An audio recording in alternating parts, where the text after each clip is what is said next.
मैत्रिणींनो, संध्याकाळचे 7 वाजलेले आहे. दिवसभर लाईट नव्हती म्हणून आता ही मी तूप काढत आहे.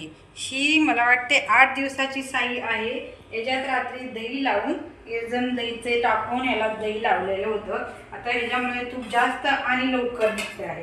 दाखवते मी घरी तूप कसे काढते. आता ही साई आहे ना, मिक्सरमध्ये टाकणार आणि हिला फिरवून घेणार.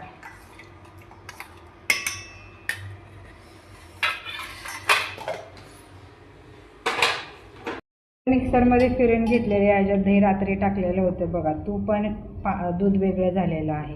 आता याला थंड पाण्यात टाकायचं. मी पहिले सर्व वेगवेगळं करून घेते.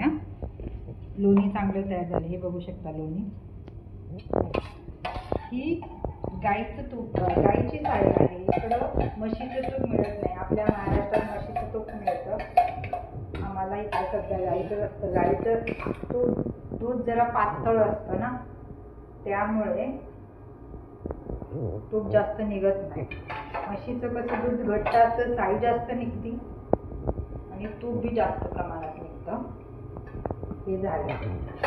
2 वेळा भांडं फिरवणार आणि याच्यातनं किती तूप निघते दाखवते मी तुम्हाला.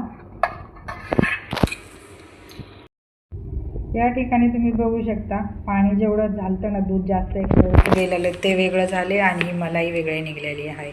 आता ह्याच्यातनं आपण ही मलाई वेगळी करणार आणि बाकीची राहिलेली ही खाली ताक असतं. ही ताकाचे आपण काही बी यूज करून वापरू शकता. आता ही बघा मलाईचा गोळा, ही गाईच्या दुधाचं मलाई आहे.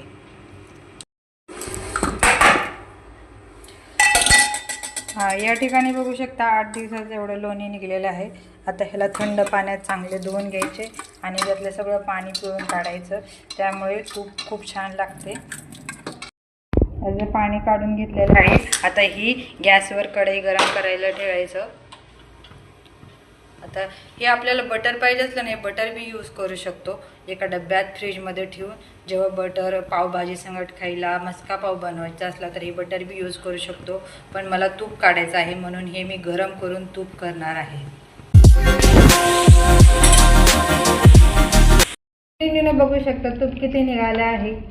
माझ्या पद्धतीने दह्याचे विरजण लावून तूप केलं ना, जास्त प्रमाणात निघते आणि जास्त त्रास बी होत नाही. बघा गावरान तूप किती छान निघालेलं आहे. साजूक तूप पोळ्यांसोबत, कशासोबत, वरण भातावर, कशावर बी खायला घरचं तूप निघालेले आहे. बघू शकता तुम्ही. ब्रेड पकोडा चाललेला आहे या खायला. मैत्रिणींनो, मगाशी तूप काढलं ना, त्याच्यातनं एवढं तूप निघालेलं आहे. बघू शकता तुम्ही. हे 8 दिवसाच्या साईजचं आहे. ही गाईचं तूप असल्यामुळं पिवळसर दिसत आहे. म्हशीचं तूप पांढरं दिसत आहे. माझ्या चॅनलवर तुम्हाला वेगवेगळ्या प्रकारची माहिती, कशाची पार्लर, मेहंदी, रांगोळी, कशाची बी माहिती बघायला असेल ना, मला कमेंट करून सांगा. वेगवेगळ्या रेसिपी पाहिजे असल्या तर मला कमेंट करून सांगा, मी नक्की सांगत जाईन. माझ्या चॅनलला सबस्क्राईब करायला विसरू नका. मी आजपासून ब्लॉगिंग करत आहे. छोट्या मोठ्या ब्लॉगरला बी यूज देत जावा प्लीज.